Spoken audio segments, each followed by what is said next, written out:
You're not broken, you're not lazy, you're not doing it wrong, you're not stupid, and you are certainly not weak. You're just in a process. We are talking about the paradox of the raw vegan diet and how, ironically, when you step on the path of healthy living in your spiritual journey, just can't seem to do it. Revert back to your old eating patterns, your old ways of eating.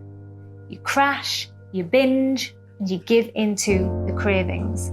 You wanted to take action to improve, to change it, but you feel like you keep failing. Just to give you my story, I never embarked on the raw vegan path. I didn't want to lose weight. I felt like I was fairly healthy. However, I had an obsession, an addiction with junk food, with cooked foods.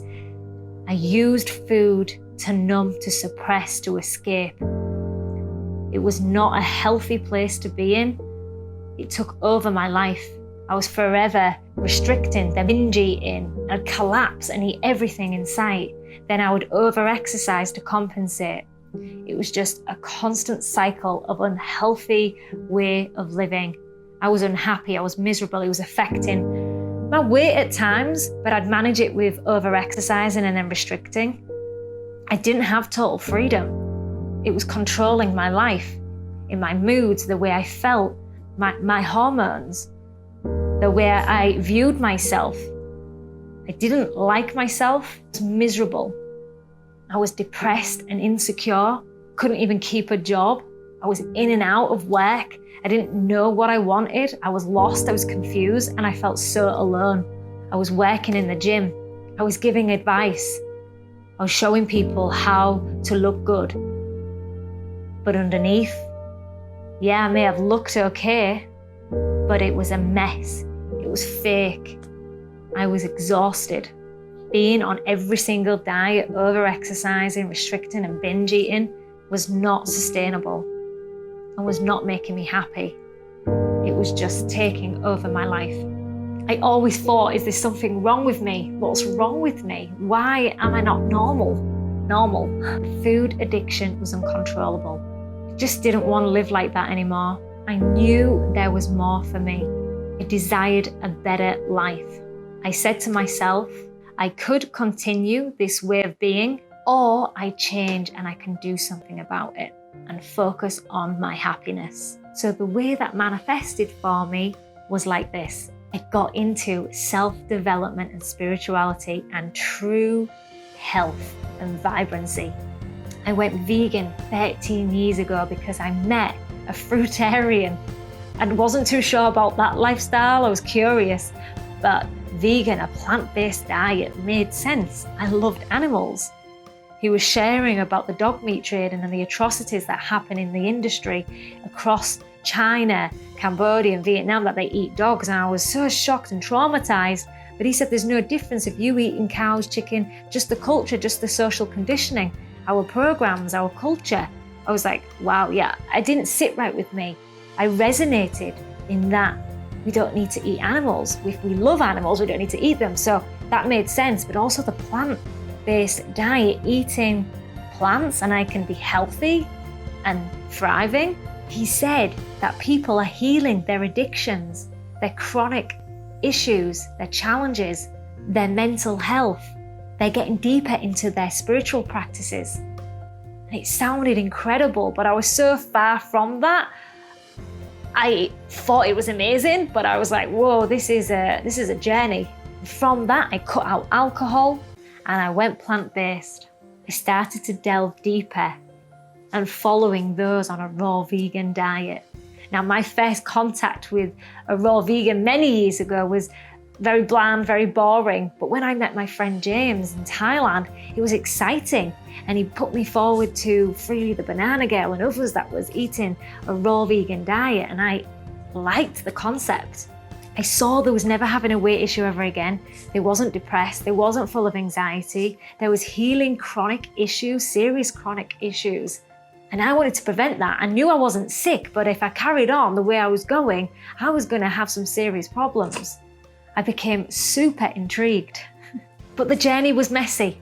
disappointed, I was up and down, I was eating vegan foods. But the one thing I stayed on was the fact that I couldn't believe the atrocities in the animal industries, the way they was treating these animals. I did not want to consume their suffering, their adrenaline. And I know we're energetic beings, so I'm taking on their pain and suffering.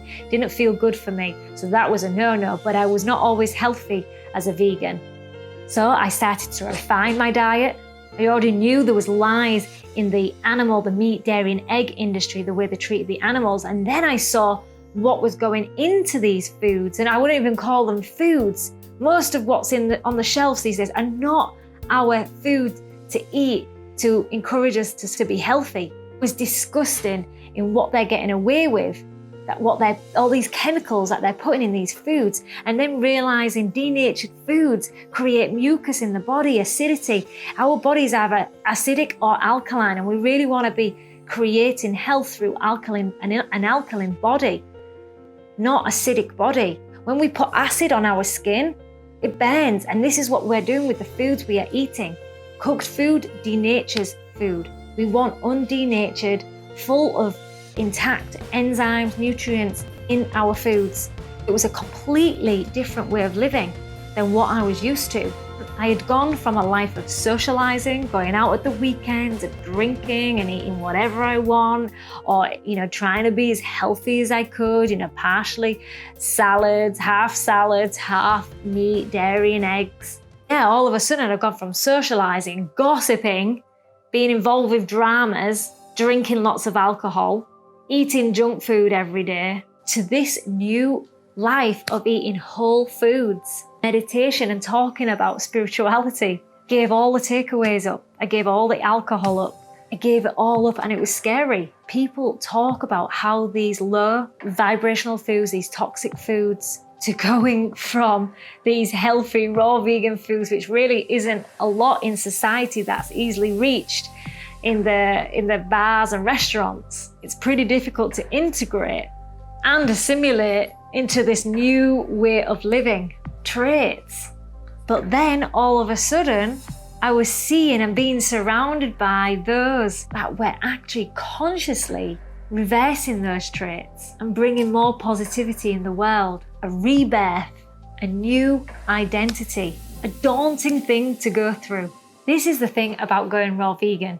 It's going to suck.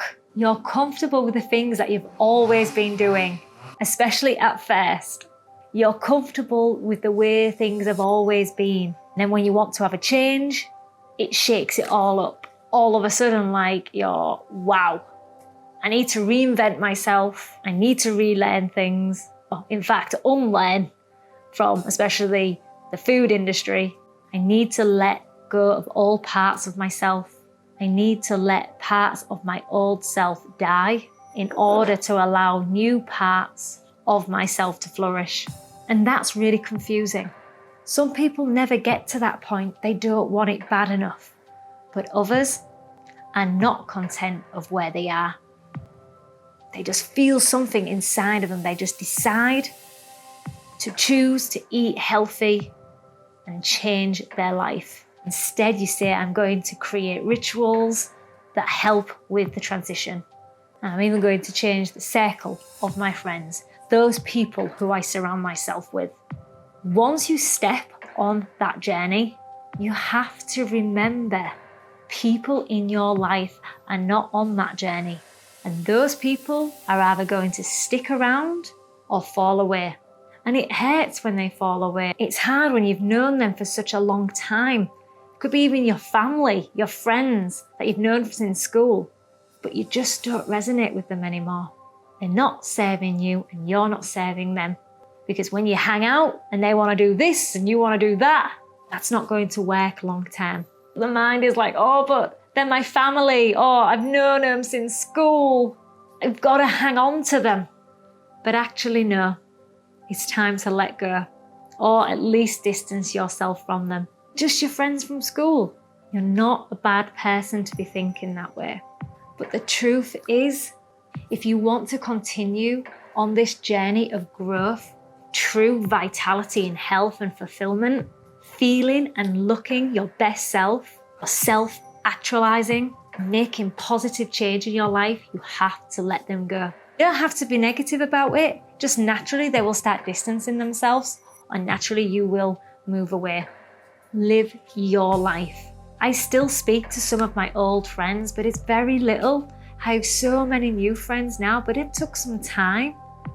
Because once you embody this lifestyle, this diet, you naturally vibrate on a higher frequency and you have these new great souls coming into your life.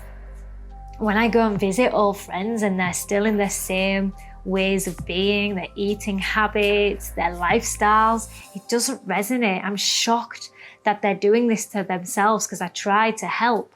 There's so much gluttony. Everyone's focused around food and eating. The only way of socializing is eating. And many don't even like me now. Many of my old acquaintances or friends, even some family, they just don't connect. They may say they don't like me. I'm at a different frequency to them. I'm not any better, but I'm just vibrating differently. My thoughts, my presence doesn't resonate with them. They feel uncomfortable being around me because I strive for the highest being I can be. Some of them are just not interested in changing their lives. And that is totally fine. You know, our mind sometimes thinks that it's fine. A lot of the time, we start to blame other people for how we are feeling because we are struggling with the integration of our new self. And then we need to assimilate into these spaces with the integrity of the vision we have for ourselves moving forward. It just means you don't go to the same places. It means we just don't hang out at those places anymore, those people anymore. Maybe that means you don't do the same things. You do new things instead. You eat differently at different times, like me with intermittent fasting. I eat during the day. I don't eat in the morning, I don't eat at night. But the beauty is you'll meet other like-minded souls. Now with the internet, it makes it so much easier to meet like-minded individuals. You are going to meet more like-minded people that are on your vibe, actually on the same trajectory as you. We're going to be offering retreats here in Phuket, Thailand, where you can come and live this lifestyle, hiking in the jungle, going around the dams, the beaches, meditating, eating tropical fruits. Then I have my raw living online free community group where everyone shares what they're eating, their inspirations, challenges. You have a community of people that are actually committed to a similar way of living as you. You're not on your own anymore. Raw vegan will ruin your life at first because it's effectively an old version of you. When you start to walk that path, you're all alone. People don't get you. They think you're strange, but that's part of the process. You need to get ostracized in a sense so you can find your new tribe. The more I was pushed out, the more I realized they aren't my tribe. That's not my vibe. In order to ascend, to get to the next level, this is when you need to dissemble certain parts of you. You'll crash, it'll get messy. Then after patience, perseverance, time, you'll launch even further. After the plateau, you've got to go through what sucks. You'll have the dip. Nothing is linear. It's so up and down, but keep on investing in yourself, in your energy, in your vibration. Invest into the right things. Ultimately, continue upwards. You're not broken. You're not stupid. You're not lazy. You're not doing it wrong, and you're not weak. The reason you take action to change your life, that's the beginning of the process. Then your life starts changing. That's also a part of the process. Things get better for a little while. Connect with new people, new foods, new times, new energy. Then you'll refine, you'll create new habits and rituals. This takes time. You may even dip below, especially in the transition. You'll feel helpless. You'll feel lost and confused. That's part of the breaking down of the old self. And Rumi always says, the wound is where the light comes through, shines through. Keep refining, keep exploring, keep digging, continue to take action, have that vision, meditate. This is just the beginning. If you need support on your sacred journey, I have mini challenges, I have a one-to-one, and I have my free Raw Living group. All that's at my website, www.rawliciousyou.com. If you like this video, thumbs up. If you haven't already subscribed, also turn on the bell notification to be notified of when the next videos are. Be, feel, and stay Rawlicious.